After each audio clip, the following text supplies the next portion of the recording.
what is Christology? So Christology is talking about Jesus, basically. The way I define Christology is it is anything we want to say about the significance of Jesus' identity and mission. So who he is and what he's doing.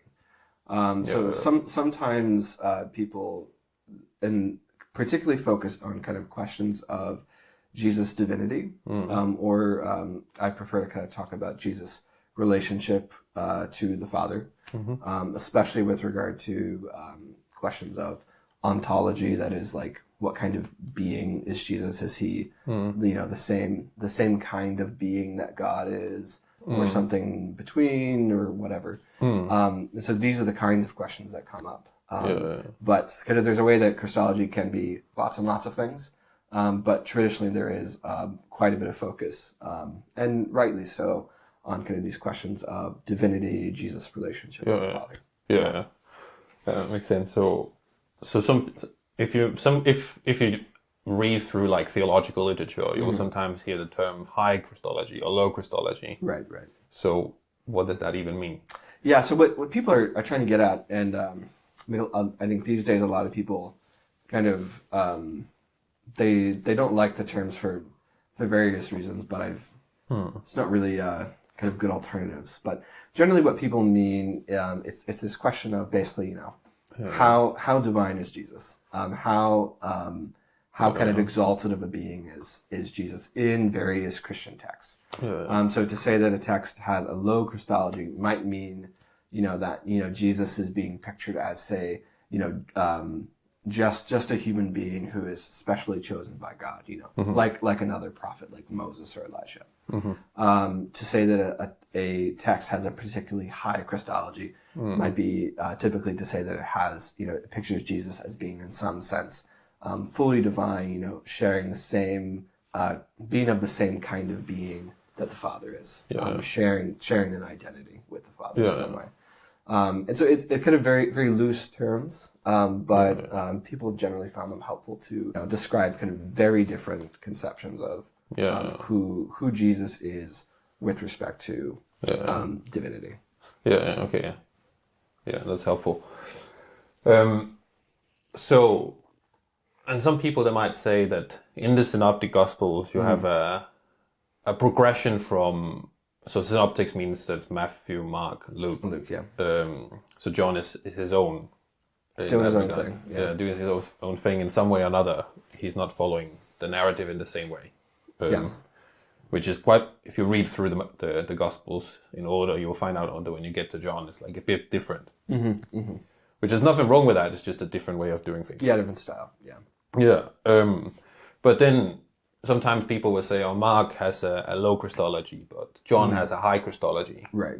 What is your thoughts on that?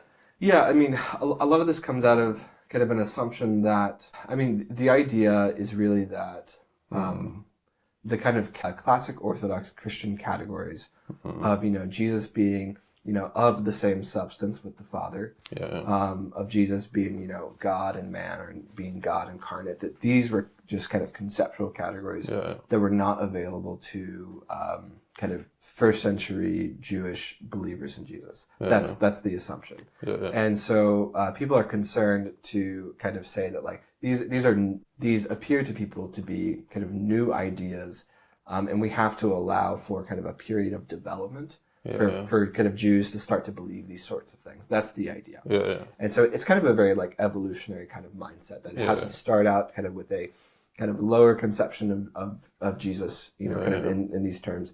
And then eventually kind of you get to the full, Orthodox Christology of, the Nicene Creed, etc. in the Chalcedoniense. Yeah, exactly. Which are different to the viewers that might not know what these like weird word we just said. Yeah, and so and there's something to that insofar as the terms of the major Christological councils like Nicaea, Chalcedon. Those terms are not used in the New Testament, and especially not the Synoptics. You don't have like talk of like Jesus two natures or something like that. Which is the Creed of Chalcedon. Exactly. Which is a place where they had a council in the ancient church. Yes. In